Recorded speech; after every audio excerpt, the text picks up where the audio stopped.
I am so happy to say welcome back to Open Line tonight. It means that we have worked out our technical bugs. We have Beth Brown from the Teachers Education Association joining us tonight. Beth is the president of the association. Before I get to you, Beth, I do want to mention to Tiffany and Rosalind, who called in asking about some plans for Metro. That press conference I mentioned to you is Thursday at 1 o'clock. So you can tune into that to find out Metro's plans for the upcoming school year. Hear Dr. Battle talk about that. And of course, we'll have coverage throughout the rest of the day on Thursday. So Thursday, 1 o'clock.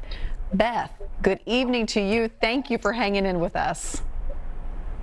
Oh, thank you, Carrie. It's always a pleasure. You know, returning to school, it is a topic right now that all parents, teachers, staff of schools thinking about in a big way. There's a lot of panic surrounding it, a lot of worry, and I also know a lot of consideration and a lot of really hard decisions being made right now by leaders of these school districts. Tell us about the concerns of the Teachers Association. What are you guys thinking about right now mostly? So when we started thinking about school reopening, we actually started in April. That's when we started having these conversations. So this is something that's been on our radar and on our hearts and minds for several months now. And we went into this knowing that we had three priorities. First and foremost, that the health, safety, and well-being of our students and our staff had to be our top priority. The second guiding principle was that educators, those of us who work most closely with students, have to be involved in both the planning and implementation of any sort of plan to reopen our school buildings and re-engage with our students.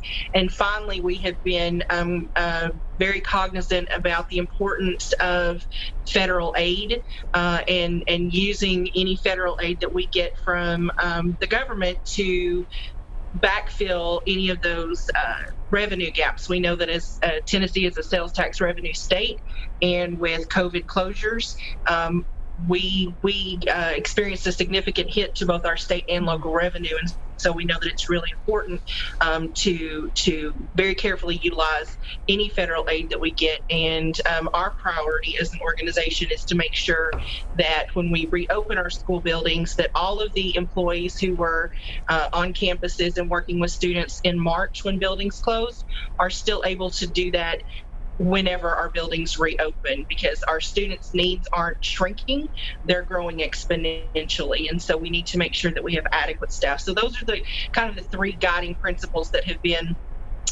leading our work as we have been thinking about how are we going to reopen our schools. Will we be able to reopen in person? Will we reopen using a remote learning situation like we experienced in spring? Will it be a hybrid? How can we do that safely? That's where we kind of grounded ourselves. I want to talk about those school reopening plans. A lot of districts are releasing their plans just this week. Wilson County is doing it tonight. Metro's coming up soon. When we talk about going back in person or online learning, what are you hearing from the teachers? Well, I will tell you that both educators and parents are quite torn. You know, we have been saying since school building closed, our educators are anxious to be back in school with their students. You know, we have a lot of unresolved feelings from the spring when we didn't get to say goodbye to our students in our classrooms. We know that the first few weeks of school are critical in establishing relationships and classroom culture. And so there's a lot of anxiety and desire to be back with our students, but that's coupled with an equal amount of anxiety about our own safety and well-being, our students' safety and well-being, their families, our families. And so I think we're all just doubly anxious because we don't know, particularly as the COVID cases are on the rise here in Tennessee. I think that there's significant concern about reopening our schools and exposing not only our students, but our staff to potential infection. Do teachers feel ready to teach online? I will tell you that Tennessee's educators worked really, really hard in the spring. They pivoted on a dime and worked creatively and diligently to meet students' needs. I will say that only about 60% of the educators who took our survey indicated that they had had any professional development in teaching remotely. So there's some gaps there. It's a very different way of providing instruction to students, and so I think educators need more training. I don't think that we've gotten the training that we need in some districts, particularly, excuse me, in districts like mine that are under-resourced already. The other consideration when we think about educators trying to teach remotely is we know that computer access, internet access, is a real problem, whether it's a rural community like mine that doesn't have the greatest broadband access or has a high population of students who can't afford internet, to more suburban or urban districts, that problem still exists. We have a lot of students who don't have access to internet or computers, and I know that there are districts that are trying to address that, but that is certainly a consideration as educators are thinking about what does this school year look like? How am I going to provide instruction to my students? Some may have computers, some may not. Those are all considerations. And how quickly may I have to pivot again? We just don't know. Well, let's take a pause from our conversation, and Wayne is on the line. Wayne, thank you for hanging with us. What's your question tonight? Yes, I got a solution. If the teachers could mail out their first week of work, like on a Monday for a whole week, mail out their criteria, the subject matter they're going to teach on, then on the following Monday, the students could mail back in like a test. And if they just mail it back and forth, that way the students can study it at night when the parents are there, for like from 4 o'clock to 10 o'clock. It'd be taught at home, and then the parents ain't got to miss no time to be with the kids, and the kids can get their learning. Is that a solution? Well, I have some thoughts as a parent on that, Wayne, of a kindergartner and a second grader. Beth, but you're the expert here. What are your thoughts? Well, I appreciate that Wayne is solutions oriented. Yes. I also have some reservations about that. First and foremost, we don't want our children, our families to have to pay to experience learning in Tennessee. That's not what public education is about. So I think what you might see if you've got districts who don't have computer access, I think that you'll see delivering of materials the way that it was done in the spring. That said, Wayne brings up a good point about students having enough materials, and I also think about the guidance that has come out of the Department of Education and the State Board of Education that requires that all students grades 1 through 12 have 6.5 hours of instruction every single day. That is mandated, and kindergarten students have to have at least 4 hours of instruction every single day. And so trying to do all of that in the evening wouldn't necessarily work. I also think that it's not realistic to expect educators to just send packets out to students and think that they're going to be able to complete that work and to do any sort of learning without guidance and instruction from the educators. That's our job. That's what we're trained to do. And so again, while I appreciate Wayne being solutions oriented, I'm not sure that that's going to be the right solution for Tennessee's public schools. Yeah, I mean, I think that as a mom, and in just listening to other moms from March forward, if we didn't already know it, and I certainly knew it, our teachers go to school to get a higher education degree in education and how to teach. And it's not just about reading the instructions on the top of a worksheet or reading the chapter of a book and reciting to your child or sitting next to them as they trace letters. There's a whole lot that goes into it. And we just cannot undervalue our teachers. And in a lot of different ways, that continues to happen, even from what we saw with the state budget. Beth?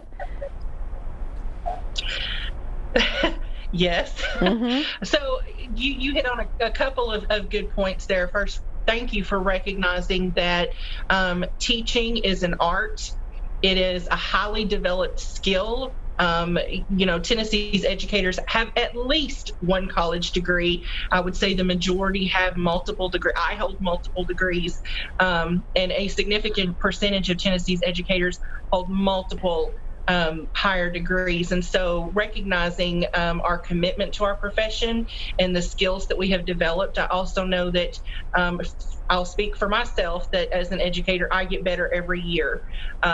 You are constantly honing your craft. And so thank you for acknowledging that. We were rather disappointed with the budget.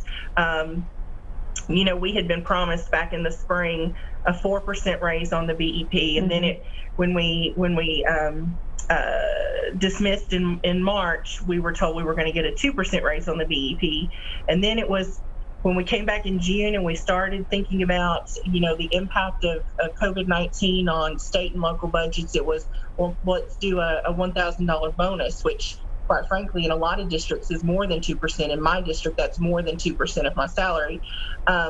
And then it was nothing. And so a lot of teachers, a lot of educators felt very betrayed, because a few months ago, we were hearing what you were saying, Carrie, is that educators are overworked and underpaid, and they deserve all that we can give them, and then they got nothing. And so they felt very betrayed.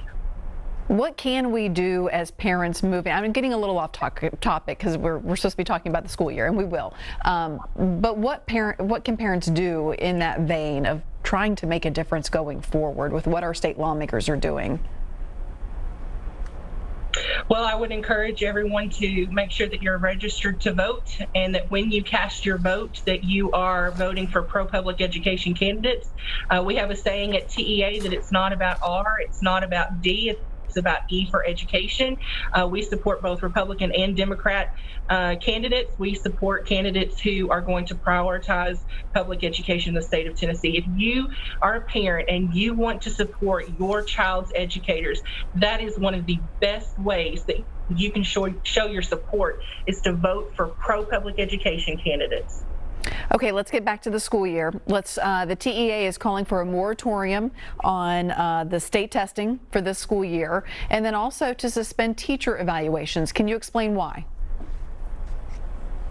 Absolutely. So when we think about standardized testing in the state of Tennessee, it's usually done, we think about it being done in the spring, although we have to acknowledge that there are some high schools that would begin that standardized testing as soon as November, under a typical school year. We have experienced significant trauma, not only as citizens in Tennessee, but as a profession in Tennessee, in the closure of our schools, and the fact that had never happened before. And we've had to significantly change the way we teach and the way that we learn. We know that there were a lot of times in the spring where we could not reach our students. And so there has been some learning lag.